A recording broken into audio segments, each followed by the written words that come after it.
एक प्रावधान आया सेक्शन 108। उस सेक्शन 108 में ये लिखा गया है कि वक्फ बोर्ड का जो प्रावधान है इस देश में कोई भी मौजूदा कानून के ऊपर में रहेगा, ओवरराइडिंग इफेक्ट रहेगा। ऐसा आपने कानून बनाया है। इस देश में ऐसा कानून कैसे मंजूर कर सकते हैं अध्यक्ष महोदय जी? हर कानून अपना अपना हिसाब से चलता है, लेकिन एक कानून दूसरे कानून के ऊपर में ओवरराइडिंग इफेक्ट होगा, ये कोई भी मान्यता नहीं दे सकता है। उसके बाद सर, मैं कुछ प्रोपेगेंडा साथ में जुड़े हुए हैं। उससे पहले जो 2013 में मुझे भी बहुत ताज्जुब हुआ कि ये पास कैसे जबरदस्ती करवाया है। 2013 में वक्फ पे यूजर जो आपने प्रावधान डाला, उसके बाद 1970 से एक केस चल रहा था दिल्ली के अंदर में। दिल्ली के अंदर में हमारा सीजीओ कॉम्प्लेक्स है, पार्लियामेंट बिल्डिंग है, कई प्रॉपर्टीज है, और इसको वक्फ बोर्ड, दिल्ली वक्फ बोर्ड ने क्लेम किया कि ये वक्फ प्रॉपर्टीज है। उसके बाद ये केस चल रहा था अदालत में। उस समय यूपीए सरकार ने पूरा सारा जमीन को डी नोटिफाई करके वक्फ बोर्ड को दे दिया। 123 प्रॉपर्टी। अगर आज हम ये संशोधन लेके नहीं आते तो जिस सदन में हम बैठे हैं, ये पार्लियामेंट बिल्डिंग, इसको भी क्लेम किया जा रहा था। एयरपोर्ट, बसंत विहार, और अगर नरेंद्र मोदी जी का सरकार नहीं आते, अगर यूपीए का सरकार कंटिन्यू रहता, तो क्या क्या बिल्डिंग को डी नोटिफाई किया जाना था।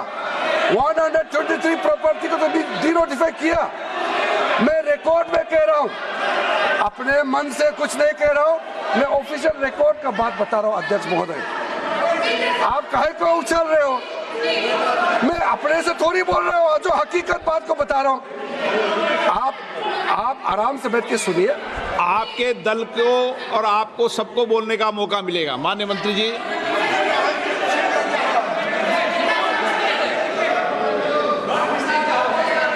सर, मैं फिर से कह रहा हूं, मैं एक शब्द अपने ओर से नहीं कह रहा हूं। जो घटना है, जो हकीकत है, यही कह रहा हूं। इनको इसमें इतना उछालने का, उत्तेजित होने का कोई मतलब ही नहीं है सर। अध्यक्ष महोदय,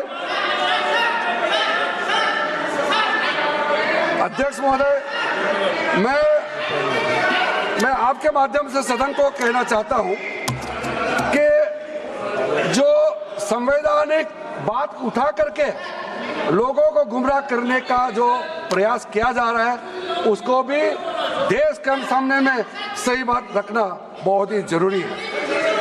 एक बात बार बार इन लोगों ने कहा गया है कि ये जो वक्फ अमेंडमेंट बिल है, ये आर्टिकल 25, आर्टिकल 26, आर्टिकल 30 का उल्लंघन करता है करके इन्होंने इल्जाम लगाया। पढ़ चुका हूं, आप पढ़ लो। कभी भी डिबेट के बीच में पॉइंट ऑफ ऑर्डर नहीं होता है। व्यवस्था दे दी है, पठवा ना कभी। माननीय मंत्री जी बोलिए। अध्यक्ष महोदय,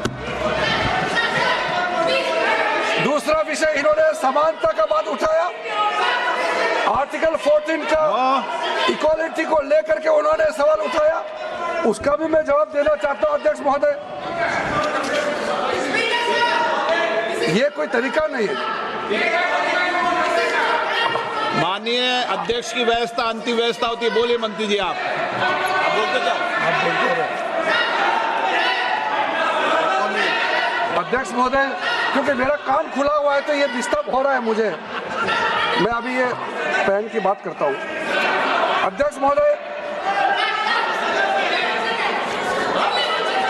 महोदय, ये वक्फ बोर्ड का जो काम है, ये बेसिकली वक्फ प्रॉपर्टी को जो संभालने वाले मुतावली और जो वक्फ प्रॉपर्टी को व्यवस्था करते हैं, उसको संचालित करने के लिए ये गवर्नेंस का, सुपरविजन का एक प्रावधान है।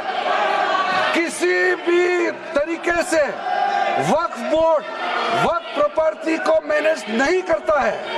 वक्फ बोर्ड वक्फ प्रॉपर्टी मैनेजमेंट में हस्तक्षेप नहीं करता है। आप साफ साफ सुन लीजिए,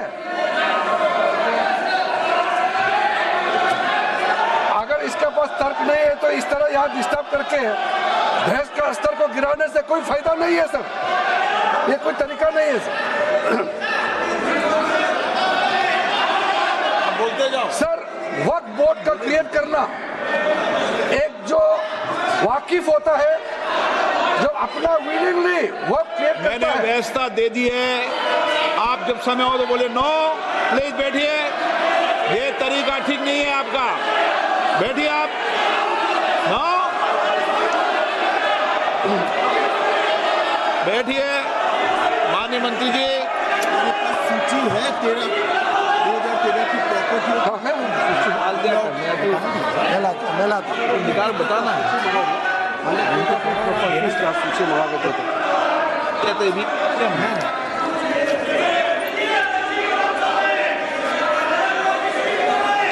अध्यक्ष महोदय, सबको बोलने का मौका मिलने वाले हैं, तो कम से कम बात को शांति से सुनने के बाद आप अपना बात रखिए,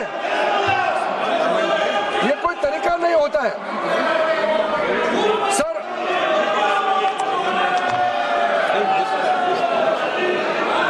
अध्यक्ष महोदय, ये जो उन्होंने गुमराह करने का कोशिश किया गया है, ये मैं कुछ केसेस आपको बताना चाहता हूं सर। आप देखिए आर्टिकल 25(1) क्या कहता है, संविधान का अनुच्छेद आर्टिकल 25(1) कहता है, subject to public order, morality and health and to the other provisions of this part, all the persons are equally entitled to freedom of conscience and the right freely to profess, practice and propagate religion. Sir, government किसी भी धार्मिक व्यवस्था को, किसी भी religious institution, कोई धार्मिक काम में हस्तक्षेप करने नहीं जा रहा है, ना ही वक्फ बोर्ड किसी धार्मिक स्थल की व्यवस्था में कोई भी तरीके से हाथ डालने का प्रावधान है, बिल्कुल नहीं है सर।